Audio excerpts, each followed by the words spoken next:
कंपनीचा 2 कंपनीचा पाईप आहे आपल्याकडे. याच्यामध्ये महाराष्ट्र जीवन प्राधिकरण अप्रूव्ड कंपनी आहे त्या दोन्ही पण.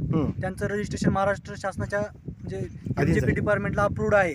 आणि हे जे पाईप येतात कंपनीहून आम्ही ज्यावेळेस ऑर्डर देतो त्यानंतर हे पाईप ज्यावेळेस आपले बनून तयार होतात त्यावेळेस थर्ड पार्टी म्हणून असते. एसजीएस कंपनीचं थर्ड पार्टी इन्स्पेक्शन होतं. त्याच्यात जर हा पाईप एजीएस म्हणजे एसजीएसचा स्टिकर लोगो लागलेला आहे ना, हा एसजीएसचा आहे.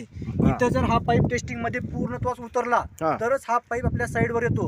आणि या पाईपवर तुम्ही म्हणजे हा पाईप जवळपास जमिनीमध्ये टाकलं जवळपास 50 वर्ष तरी खराब होणार नाही. बरोबर. कारण याच्यावर कुठलाच म्हणजे वजन जरी गेलं काही जरी गेलं तरी याला काहीच फरक पडणार नाही. हा जमिनीमध्ये म्हणजे कुठलाच प्रॉब्लेम आहे. उन्हात जरी राहिला तरी प्रॉब्लेम होत नाही आणि जमिनीमध्ये गाडल्यानंतर काही प्रॉब्लेमच नाही. 50 वर्ष याची क्वालिटी म्हणजे गॅरंटीचा पाईप असा आहे. एचडीपी पाईप आहे हा. आणि जे मी म्हणलो तुम्ही आणि तुम्ही म्हणताय ना म्हणजे नळ कनेक्शन वेळेस हा नळ